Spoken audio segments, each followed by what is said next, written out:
Hello बच्चों, let's read the following question. How is the modulus of rigidity related to Young's modulus? Modulus of rigidity Young's modulus के साथ कैसे related होता है? Y is equals to G upon 3, B, G is equals to Y upon 3, C, G is equals to Y. Last option, G is equals to Y upon 2. So first of all, we will talk about the key concept used in the question. इस question में क्या key concept use हो रहा है? तो यहाँ पे हमें क्या दिए गए हैं? Two modulus of elasticity दिए गए हैं. One is Young's modulus of elasticity. Young's modulus of elasticity. Young's modulus of elasticity को हम Y से डिनोट करते हैं. ये हमारे पास क्या रिप्रेजेंट करता है? जब हम टेंसाइल और कंप्रेसिव स्ट्रेस जो है वो अप्लाई करते हैं, टेंसाइल और कंप्रेसिव स्ट्रेस अप्लाई करते हैं, तो उसकी वजह से कितना डीफॉर्मेशन कॉज होता है, उस डीफॉर्मेशन को हम क्या बोलते हैं? यंग्स मॉडुलस ऑफ इलास्टिसिटी बोलते हैं. अब टेंसाइल का मीन्स है कि हम बॉडी को स्ट्रेच कर रहे हैं, और जो स्ट्रेच एंड कंप्रेशन यहाँ पे हो रहा है ये किस पे होता है? At length. मीन्स हम लेंथ को क्या कर रहे हैं? इधर तो स्ट्रेच करके इंक्रीज कर रहे हैं और कंप्रेस करके डिक्रीज कर रहे हैं. तो कितना डिफॉर्मेशन कॉज होता है, कितना स्ट्रेन कॉज होता है बाय द टेंसाइल और compressive strength, that is measured by Young's modulus of elasticity. Modulus of rigidity क्या होता है? Second, modulus of rigidity. Modulus of rigidity को हम डिनोट करते हैं G से. ये हमारे पास किसका मेजर होता है? It is measure of shear stress to shear strain. shear stress to shear strain.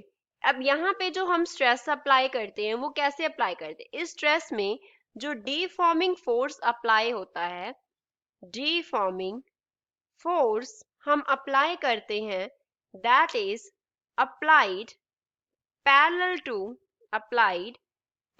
to cross sectional area of the body. Body के क्रॉस सेक्शनल एरिया के हम पैरेलल डीफॉर्मिंग फोर्स जो है वो अप्लाई करते हैं. और शियर स्ट्रेन में क्या करता है? शियर स्ट्रेन कैसे होता है? इसमें चेंज इन शेप जो है बॉडी का वो अक्कर करता है. इस स्ट्रेस की वजह से, शियर स्ट्रेस की वजह से बॉडी का जो शेप है वो चेंज कर जाता है, that is known as shear strain. और इसका जो रेशियो है that is known as modulus of rigidity. अब पूछा है कि इनमें रिलेशन क्या होता है, तो relation between Y and G हमें पूछा है. Relation between Y and G. Y and G में क्या रिलेशन होता है? इनमें रिलेशन होता है that Y is equals to 2 into G into 1 plus sigma. Sigma जो है वो डिनोट करता है पॉइजन्स रेशियो को.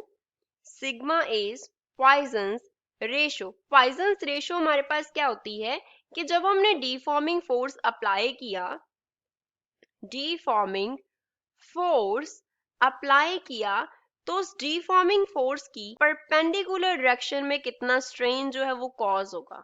उसकी परपेंडिकुलर, उस फोर्स की परपेंडिकुलर डायरेक्शन में कितना डीफॉर्मेशन कॉज होगा, that is measured by Poisson's ratio. अब यहाँ पे हमें क्या निकालना है? Y एंड G के बिटवीन रिलेशन निकालना है. मोस्ट ऑफ मटेरियल्स की अगर हम बात करें, मोस्ट ऑफ मटेरियल्स की अगर हम बात करें तो उनके लिए सिग्मा का जो वैल्यू है वो 1/2 के इक्वल होता है. तो यहाँ से हम लिख सकते हैं y is equals to 2 into G into 1 plus 1/2. 1 plus 1/2 कितना होता है? That is equals to 3/2. So y is equals to 2 into G into 3/2. तो यहाँ से हम क्या करेंगे? 2 से 2 को कैंसिल कर देंगे, तो क्या रह गया? y is equals to 3 into G, which means g is equals to y upon 3. तो g किसके इक्वल होगा? y अपॉन 3 के इक्वल होगा. So this is final relation for the given question. तो गिवन ऑप्शन में से बी इस question का करेक्ट आंसर है. I hope you understood it well. Thanks.